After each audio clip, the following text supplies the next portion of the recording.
예, 오늘은 리츠에 대해서 조금 살펴보도록 하겠습니다. 이 리츠는 Real Estate Investment Trust의 약자로 간접적으로 부동산 투자를 하는 상품인데요. 번역을 하면 부동산 투자 신탁이라는 뜻입니다.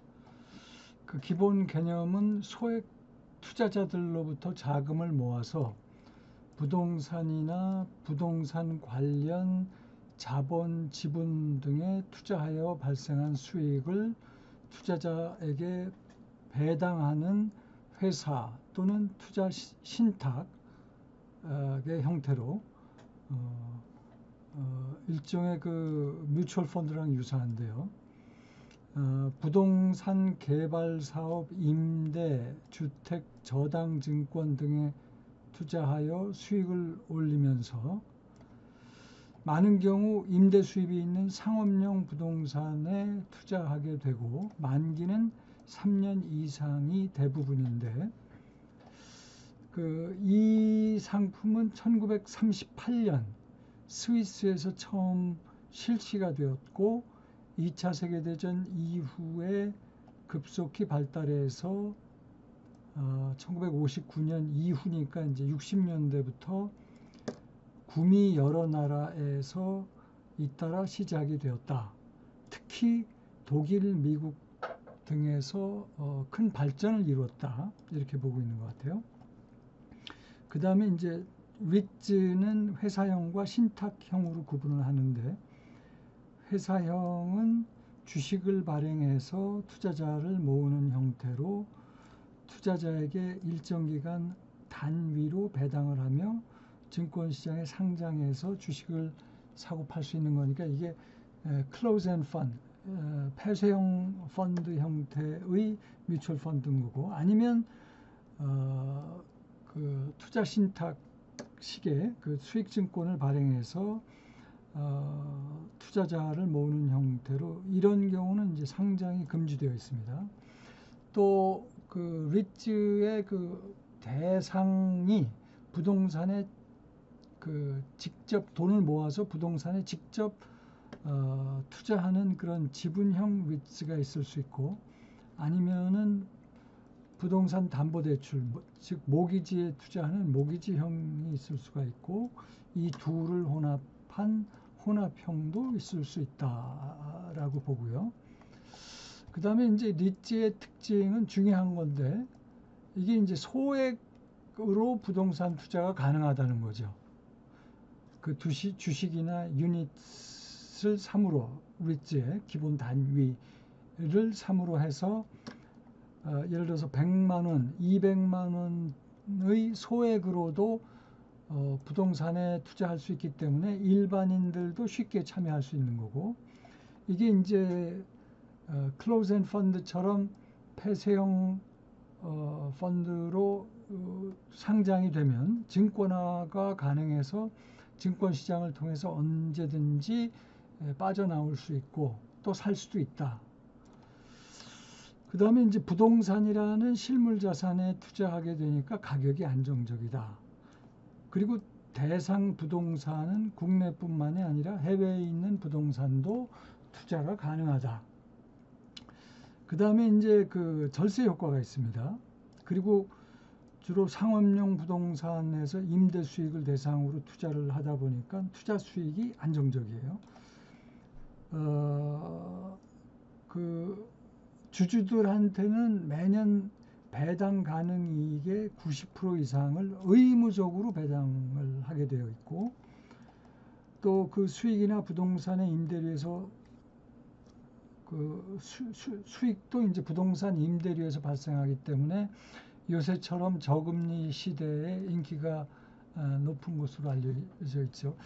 그러니까 예금 금리가 2% 이하일 때 리츠의 그 배당 수익이 5, 6% 이상이 되는 걸로 알려져 있기 때문에 뭐 괜찮은 투자 대상이 될 수가 있는데 이것도 위험할 수가 있다는 겁니다. 통상 레버리지 비율이 높은 편이고 주가가 급변할 수 있고 원금 손실의 위험이 있고요. 그다음에 이제 기초 자산이 부동산 가치이기 때문에 부동산 가치도 하락할 수 있기 때문에 그 자산 가치가 하락하는 그런 금융 위기 상황에서 위험할 수가 있다. 지금 이거는 2015년부터 최근까지의 미국 자료인데요. 미국의 10년짜리 국채 금리랑 10년 국채면은 이제 금리 위험이 있죠. 부도 위험은 없지만, 그래서 빨간색이 이게 국채 금리고 의 움직임이고, 이것이 이제 부동산 리츠 지수의 움직임인데, 이 보시면 알겠지만 일단 변동성이 있고, 첫째, 둘째는 이게 좀 반대로 움직이는 것 같죠. 10년물 국채 금리가 떨어졌을 때 리츠 지수는 올라가 있고, 뭐 그런 식으로 움직이는 것 같고요.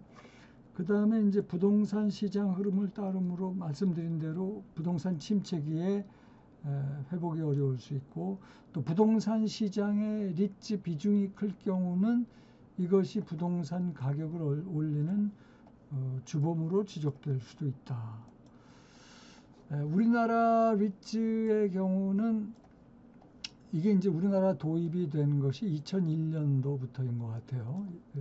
2001년 7월에 이제 부동산 투자 회사법이 제정이 되었고, 그 다음에 2013년도 말 기준으로 부동산 투자 회사도 이제 아까 말씀드린 대로 상장돼서 이렇게 그 주주들이 주식을 사고 팔 수 있는 형태도 있고, 또 그렇지 않은 그 형태도 있는 것 같은데, 하여튼 합쳐서 한 80개 정도가 2013년도 말 기준이었고, 자산 기준은 12조였는데 대부분은 오피스랑 상가의 80% 정도 투자가 되는 걸로 그렇게 알려져 있고, 이 사이즈는 계속 증가하는 추세고, 조금 더 그 리츠의 그 포함 대상을 이제 확대시키려는 그런 규제의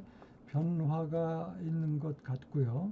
2007년도에 제정된 그 자산통화법의 부동산 간접 투자 제도인 이 리츠가 포함이 됨으로써, 리츠는 금융위원회에도 규제를 받고 국토교통부에도 규제를 받는 그런 이중적인 규제를 받는 상품이 되었고, 뭐 최근에는 많은 그 기관들이 주도해서 이 리츠 상품을 만들었는데, 제 기억에 2019년인가에 롯데 쇼핑에서 임대하는 건물을 리츠화해서 롯데 리츠를 만들어서 이거는 상장을 시켜서 이 주식이 거래가 되는 걸로 알려져 있습니다. 그 내용은 여기 그림에서 보는 대로